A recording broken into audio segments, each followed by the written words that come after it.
The gavel came down like thunder. The representative from Texas will suspend. Speaker Mike Johnson's voice cut through the chamber, firm, controlled, with just enough edge to let everyone know, this ends now. But Jasmine Crockett didn't move. She stood at the microphone in a royal purple blazer that seemed to glow under the harsh chamber lights, her hands resting calmly on the lectern, her eyes locked on Johnson like a prosecutor who'd just caught a witness in a lie. The House floor went silent. Not the usual Washington silence, polite, rehearsed, temporary. This was different. This was the kind of silence that comes right before something breaks. Johnson leaned forward from his elevated chair, fingers tight around the gavel. His jaw was set. His face, normally composed and pastoral, was flushed pink. "You are out of order, Representative. You will yield the floor." Jasmine tilted her head slightly. A faint smile touched her lips. "Mr. Speaker," she said, her voice steady as steel, "with all due respect, I don't think I will." Gasps rippled through the chamber. A few members half stood from their seats. The C-SPAN cameras zoomed in. What happened in the next 3 minutes would shatter the internet, dominate cable news for a week, and turn a freshman congresswoman from Texas into a folk hero, or a villain, depending on which side of the aisle you sat on. But before we get to the explosion, you need to understand how we got here, because this wasn't just a fight about procedure or decorum. This was a collision between two Americas, and only one of them was going to walk away with the microphone. It was late April 2025, and Washington was doing what Washington does best, pretending to care about the deficit. H.R. 2847, officially titled the Fiscal Accountability and Responsibility Act, was making its way through the House. On paper, it sounded reasonable. Tighten spending, eliminate waste, restore fiscal discipline. But Jasmine Crockett had read all 312 pages, and she knew what was buried in the fine print. The bill slashed $47 billion from SNAP benefits, food assistance for low-income families. It gutted Medicaid expansion funding by 28% over 5 years. It eliminated federal support for free school meals in districts where more than 60% of students qualified. At the same time, it extended corporate tax credits worth $89 billion and eliminated the estate tax on inheritances over $25 million. In other words, take from the poor, give to the rich, and call it responsibility. Republicans had the votes. Everyone knew it. The bill was going to pass no matter what Democrats said. But Jasmine wasn't speaking to change votes. She was speaking to history. She was speaking to the single mom in Fort Worth working 2 jobs and still unable to afford groceries. To the 8-year-old in Dallas whose only real meal was the one she got at school. To every person in America who had ever been told to sit down, be quiet, and accept that this is just how things are. When her turn came to speak, Jasmine didn't walk to the microphone. She strode. And Mike Johnson, the soft-spoken, Bible-quoting former lawyer from Louisiana who'd spent his entire career mastering the art of procedure, was about to learn that rules don't mean much when someone refuses to be ruled. To understand this moment, you need to understand these two people. Jasmine Crockett was 43 years old, born and raised in St. Louis, and had spent her life fighting systems designed to keep people like her out. Her mother worked 3 jobs. Her father was incarcerated when she was 9. She grew up watching the justice system chew up black families and spit them out, watching politicians promise change and deliver nothing. So she became a civil rights lawyer. She took on police brutality cases, housing discrimination, voting rights violations. She won cases that bigger, richer firms wouldn't touch. She made powerful people uncomfortable, and she didn't care. When she ran for Congress in 2022, representing Texas's 30th district, the establishment didn't take her seriously. But the people did. She won in a landslide. Now, 2 years into her first term, she'd already made a name for herself, not by playing nice, but by refusing to play at all. She asked hard questions. She called out hypocrisy. She went viral more than once for eviscerating witnesses in committee hearings. Conservative media called her divisive and radical. Young progressives called her a hero. Jasmine called herself a lawyer who refused to let injustice sit comfortably in a suit. Mike Johnson, on the other hand, was everything Jasmine wasn't. At 52, he was the consummate institutionalist, a devout Christian, a constitutional lawyer, polite, measured, careful. He'd spent decades working his way up through the system, never making waves, never burning bridges, always playing the long game. When Kevin McCarthy was ousted as Speaker in October 2023, and the Republican caucus tore itself apart trying to replace him, Johnson emerged as the compromise candidate. Not because he was the most inspiring leader, but because he was the least objectionable. No one hated him enough to block him. As Speaker, Johnson's strategy was simple: control the floor, control the outcome. He wielded the gavel like a conductor's baton, directing the tempo, cutting off dissent, enforcing the rules with surgical precision. If someone got too passionate, too real, too uncomfortable, he'd shut them down with a procedural objection. It had worked beautifully. Until today. Mr. Speaker, I rise in opposition to H.R. 2847. Jasmine's voice filled the chamber, clear, unapologetic. And I rise to speak a truth that some in this body don't want to hear. Mike Johnson's hand tightened on the gavel. The representative will confine her remarks to the substance of the bill. Oh, I'm absolutely talking about the bill, Jasmine replied, her voice dripping with controlled intensity. I'm talking about how this bill... The representative is straying into personal commentary. I haven't mentioned a single person, Mr. Speaker. Her eyes flashed. I'm discussing policy, unless you'd like to tell me that policy is now off limits in a policy debate. A ripple of laughter came from the Democratic side. A few Republicans shifted uncomfortably. Johnson's face darkened. The representative will watch her tone. My tone? Jasmine's eyebrows shot up. Mr. Speaker, if my tone bothers you, wait until you hear my facts. She pulled out a sheet of paper. This bill cuts $47 billion from SNAP. That's food assistance. That's groceries for families who are already struggling.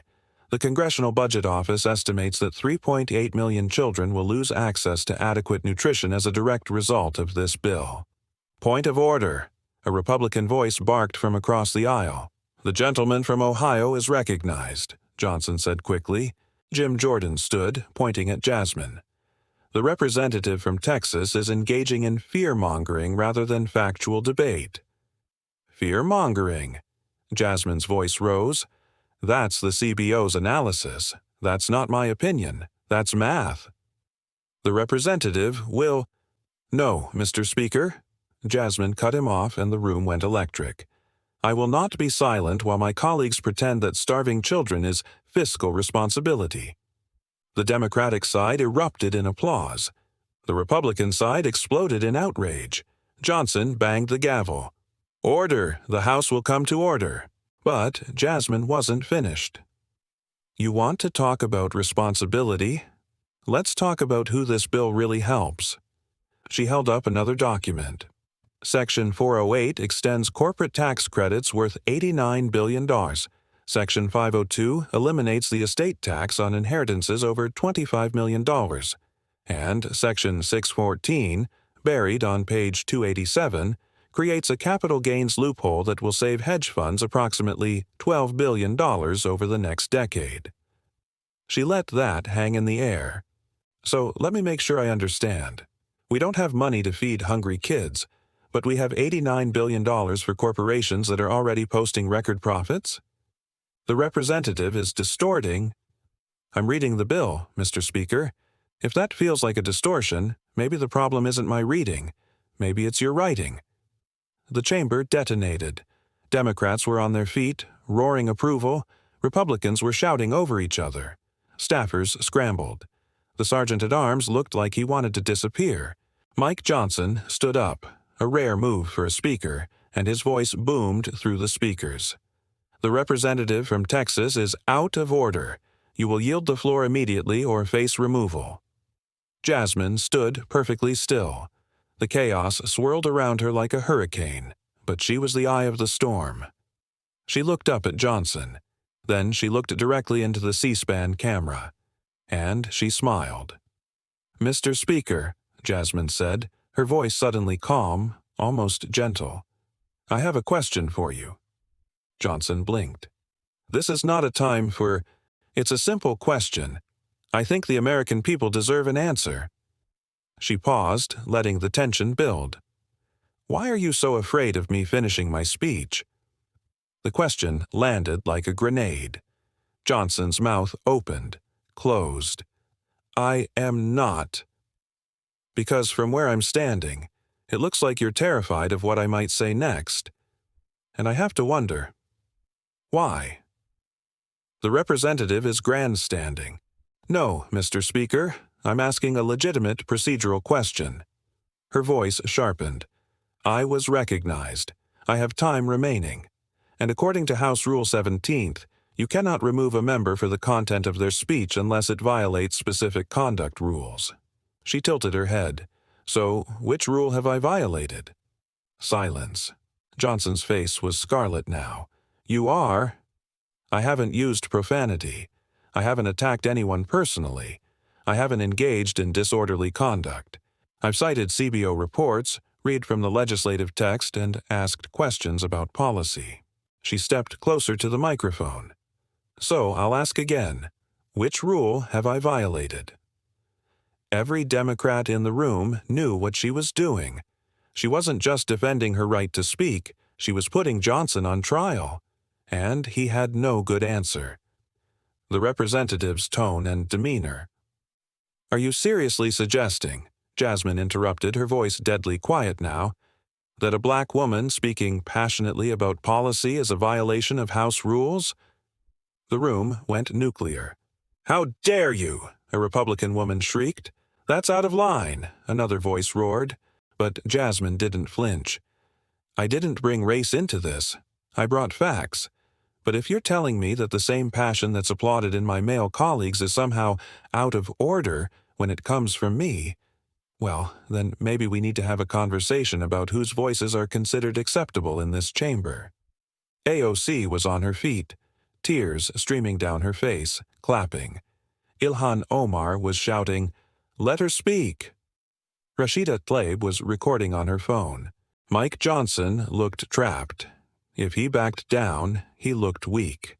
If he held firm, he looked like a tyrant silencing a black woman for speaking truth. He chose to double down. "The representative's time has expired. You will yield."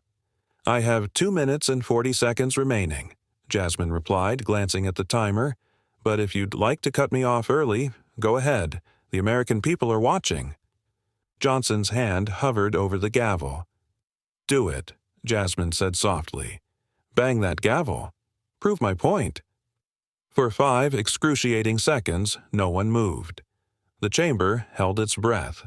Then Jasmine spoke again, and her voice carried the weight of every person who'd ever been silenced. "You know what the saddest part of this is, Mr. Speaker? You think this is about me. You think if you silence me, the problem goes away." She shook her head. "But I'm not the problem. The problem is that there are millions of people in this country who are suffering, who are struggling, who are watching their government choose billionaires over babies." Her voice grew stronger. "And when someone finally stands up and says, 'This is wrong,' you try to shut them up. You hide behind procedure. You clutch your gavel and your rules and your decorum like they're going to save you." She leaned into the microphone. "But here's the truth, Mr. Speaker. You can have all the power in the world. You can control the floor. You can pass your bills. You can silence me right now if you want." A single tear rolled down her cheek, but her voice never wavered. "But you cannot. You will not. Silence the truth." She gathered her papers. "I yield the floor." And she walked away. The chamber exploded. Democrats gave her a standing ovation that lasted a full minute. Republicans sat rigid, furious. Mike Johnson slumped back into his chair, looking like he'd just been hit by a truck. But the real explosion happened online. Within 30 minutes, the clip had 5 million views. Within 2 hours, 25 million. By the end of the day, over 60 million people had watched Jasmine Crockett's speech. "You cannot silence Gideon Truth" trended #1 worldwide. Jasmine Crockett hit 4.3 million tweets. She yielded, but she won became a rallying cry. Celebrities weighed in. Athletes shared the clip. Teachers played it in classrooms. Pastors referenced it in sermons. A 19-year-old college student in Michigan tweeted, "I've never cared about politics, but after watching Jasmine Crockett, I registered to vote." A retired veteran in Georgia posted, "I'm a lifelong Republican. I disagree with her on policy, but I'll be damned if that wasn't one of the gutsiest things I've ever seen." Even conservative commentator Megyn Kelly tweeted, "I don't share Crockett's politics, but that was a masterclass in how to handle being silenced. Respect." Fox News tried to spin it as radical theatrics. MSNBC called it the speech of the decade. But the narrative was out of their hands. This wasn't left versus right anymore. This was courage versus cowardice, truth versus power, voice versus silence.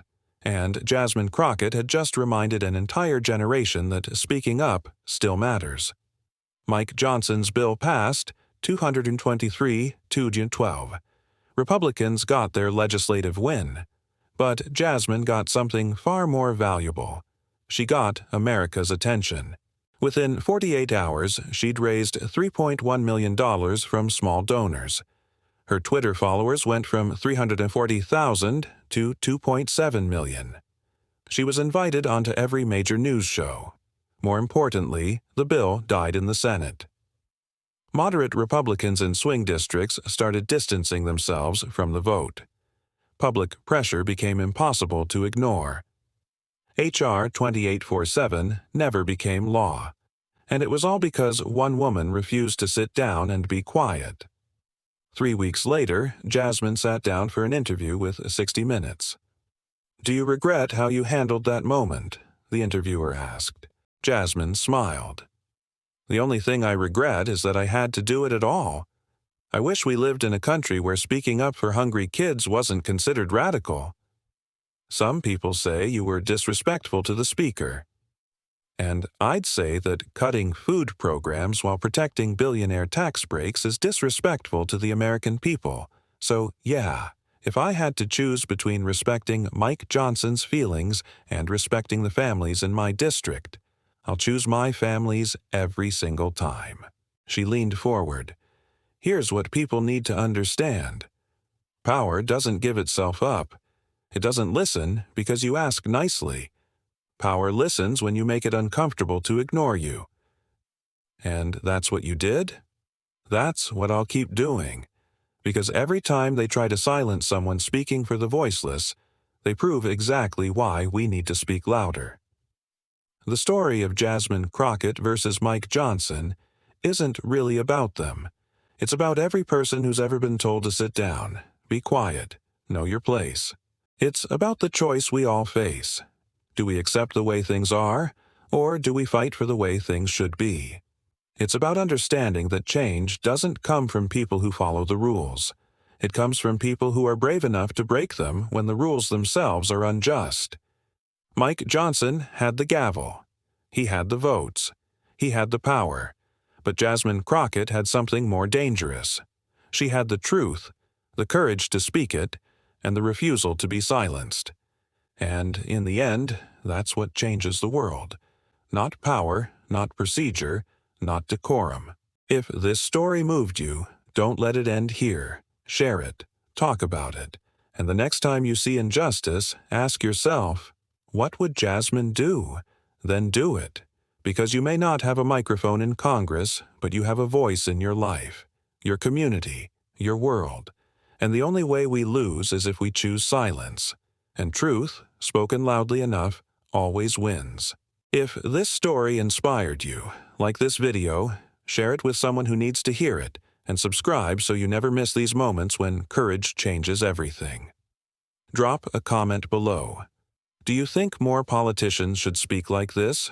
Or is there still value in traditional decorum? We read every comment, because at the end of the day, democracy isn't a spectator sport. It's a fight, and the only way we win is together.